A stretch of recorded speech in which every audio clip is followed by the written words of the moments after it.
Hey guys, welcome back to my channel. My name is Lee. I currently am going to do the TBR for January for 2025. But it's only the 21st, so while you're probably wondering why am I doing a TBR on the 21st of December, well, I decided I didn't want to read any of the books that my TBR jar picked up for me. Not against my TBR jar, mind you. I just wanted to read something lighthearted and romance-like, so I decided to read this instead of all the zombie books my TBR jar picked out for me. But I wanted to read this instead, and it's not likely I'm going to finish the book before the end of the year because the holidays are coming up and we have a lot of things to do for the holidays. And so it's going to be a busy week.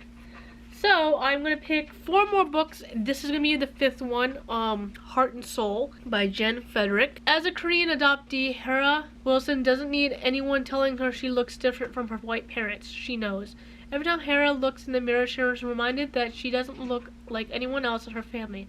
Not her loving mother, Ellen. Not her jerk of a father, Pat. And surely not Pat's new wife and new real son. At the age of 25, she thought she had to come to terms with it all. But when her father suddenly dies, an offhand comment at his funeral triggers an identity crisis that has her running off to Seoul in search of her roots.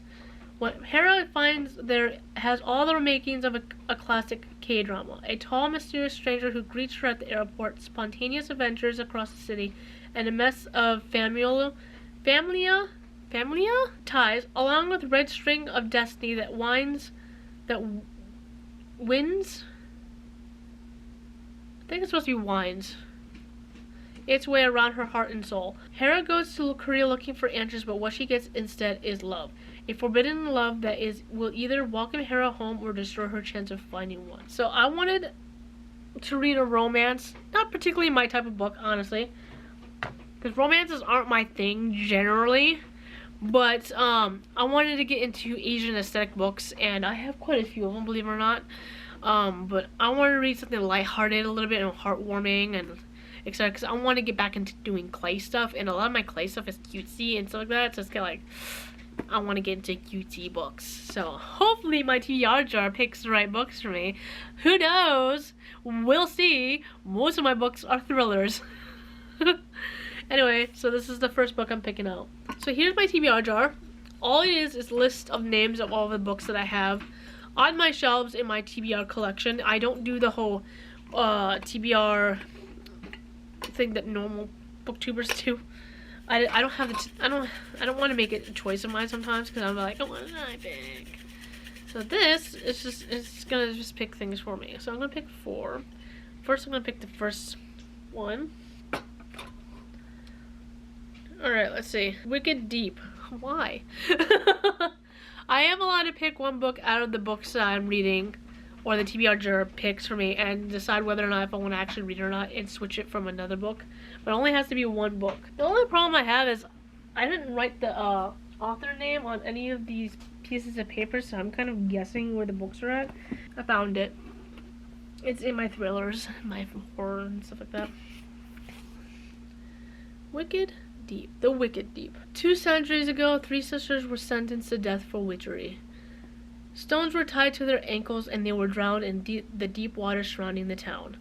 Now for a brief time each summer the sisters return, stealing the bodies of 3 troubled girls so that they may seek their revenge, luring boys into Sparrow's Harbor and pulling them under. Like many locals, 17-year-old Penny Talbot has accepted the fate of the town. But this year, on the eve of the sisters' return, a boy named Bo Carter arrives, unaware of the danger he has just stumbled into. Mistrust and lies spread quickly through the salty, rain-soaked streets. The townspeople will turn against one another.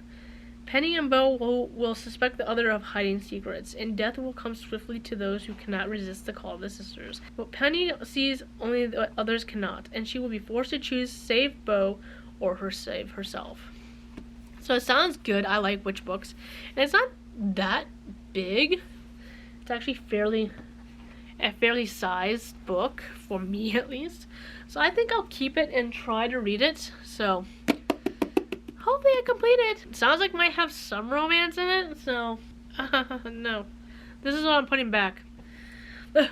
Mainly because it was picked for my last month TBR. It's the Final Girl Support Group by Grady Hendrix. And I just didn't want to read it, so I'm putting this one back. And if it gets picked again, guess what? I have to read it. Tokyo Dreaming. Oh my god. I'm actually really happy right now. Because, as it states, it's in Tokyo. This is a sequel to Tokyo Ever After, I think. Yes, Tokyo Ever After. And Tokyo Ever After was good enough for me to want to read the next one, so I bought it. I cannot read you the back of or the side panel of it because it is a sequel, so I don't want you to know what happened in the first book if you have not read it. It is really good though, and if you like romances, I definitely suggest you read it.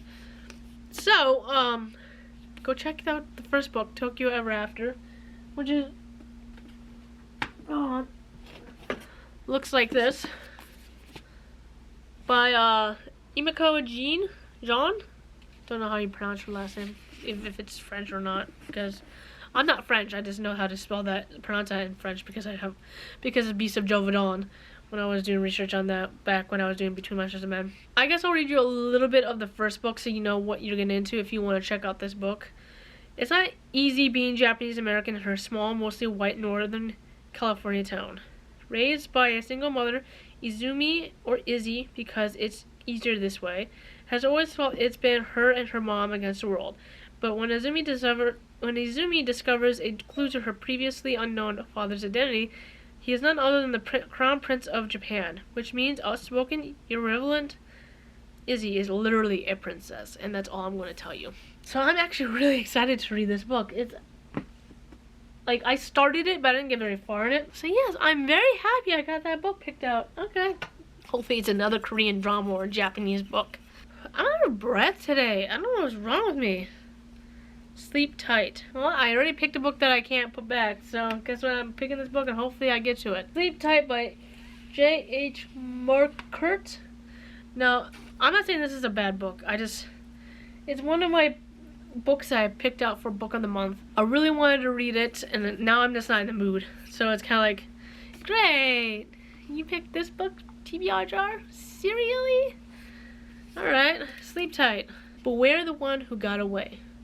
Father Silence terrorized the royal town of Twisted Tree, disguising himself as a priest to prey on the most vulnerable members of society. When the police finally found his house of horrors, they uncovered 19 bodies and one survivor, a boy now locked away in the hospital for the criminally insane. Nearly 2 decades later, Father Silence is finally put to death, but by the next morning, the detective who made the original arrest is found dead. A new serial killer is taking credit for the murder and calling himself the Outcast. The detective's daughter, Tess Claiborne, is a detective herself, haunted by childhood trauma and horrified by the death of her father and the resurgence of Father Silence's legacy. When Tess's daughter is kidnapped by the Outcast, Tess is forced to face her worst fears and long-buried memories. With no leads to follow, she travels back to Twisted Tree to visit the boy who survived and see what secrets might be buried in the tangled web of his broken mind. So, I mean, it still sounds good if I was in the mood to read one of these type of books, but I'm not, so I'll probably get into all the other books that's in first instead and leave this for last if I can get to it. I'm going to try to read an hour a night like I did in August, but like I said, shit's been happening, so it's been hard to do that. One more book. With all the books I have, which is over 116 books, you think this would be more filled. But it's not. It's just one bunch of a big ball of paper. So let's see. This one. You gotta be kidding me. You gotta be fucking kidding me. The Final Girl Support Group. Yay! How am I picking out of all these little tags, and some of them are just stuck together. Some of them are just stuck together. Out of all of those, you'd think that I'd pick something else other than the Final Girl Support Group. No, it's not. Again, it's not a bad book. I'm not saying it's a bad book. I'm just saying I don't want to read it right now. So let me just unbury it because it's on top because I just put it back for this video. Final Girl Support Group by Grady Hendrix. Now, I love Grady Hendrix. He's a great author. But I don't want to read his book right now. Alright. In horror movies, the final girl is the one who's left standing when the credit rolls. The one who fought back, defeated the killer, and avenged her friends. The one who emerges bloodied and but victorious. But after the sirens fade and the audience moves on, what happens to her? Lynette Tarkington is a real-life final girl who survived a massacre 22 years ago, and it has defined every day of her life since, and she's not alone.